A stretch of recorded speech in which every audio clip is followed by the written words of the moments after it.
The sun doesn't set in the Limpopo Valley. It hemorrhages, staining the sky a bruised purple before being swallowed by an absolute, suffocating ink. Welcome to the Mara, where the air is thick enough to chew and the silence is a lie. You've heard the stories of lions, those golden-maned divas of the savannah. But they are merely the opening act for a much older, much hungrier residency. Tonight is the homecoming. For months, the riverbeds have been nothing but cracked clayous skeletal graveyard of thirst, but the clouds have finally broken, and the water is returning, and with the water comes them. They don't run, they materialize.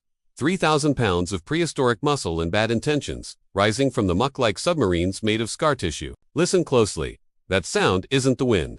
It's the rhythmic wet thwack of a tail spraying territorial warnings across the reeds, a biological no trespassing sign written in the most disgusting medium imaginable. They call them river horses, a name likely coined by an explorer who hadn't seen a horse in a decade, or, more likely, was being eaten by one at the time. There is a chilling patience to the way they move. In the moonlight, their small telescopic eyes glisten with a cold, calculating intelligence. They don't hunt for meat, they're vegetarians. Technically, but don't let the salad diet fool you. They don't kill because they're hungry. They kill because you're in their spot, and their spot is everywhere the water touches. It's a specialized kind of aquatic get-off-my-lawn energy, backed by ivory tusks that could snap a mahogany canoe like a dry biscuit. As the river swells, the pods begin to converge.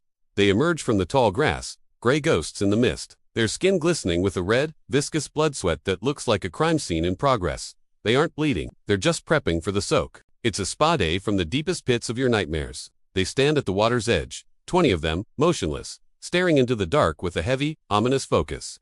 They've been waiting for this reunion. The drought was just an intermission. Now, the main event begins.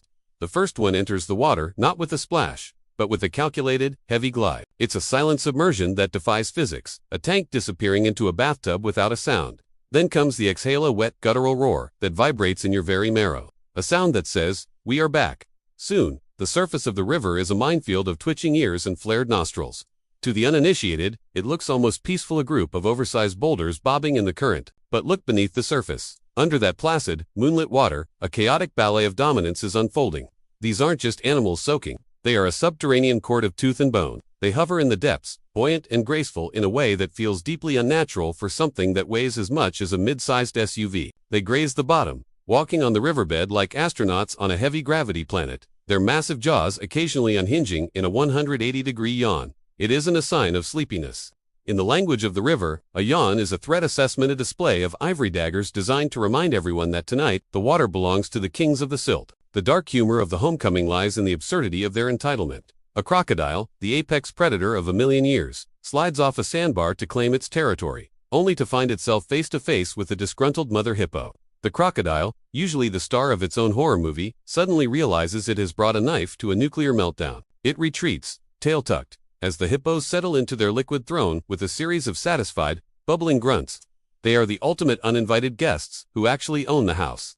As the dawn begins to bleach the horizon, the tension doesn't dissipate, it just changes shape. The homecoming is complete, the river is full, the mud is perfect, and the neighborhood is officially dangerous again.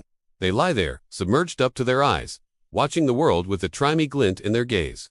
They just want it to soak, and they've made sure the entire wilderness knows the cost of an interruption. The water is still now, but the mystery remains. Are they hiding from the sun, or is the sun just too intimidated to look them in the eye? The river is rising, the shadows are moving, and the homecoming is only just beginning. But the real question is, are you brave enough to stay for the rest of the season? If you felt the chill of the Mara and want to uncover more of nature as most deceptively dangerous mysteries, sink your teeth into that subscribe button and ring the notification bell so you never miss a descent into the wild.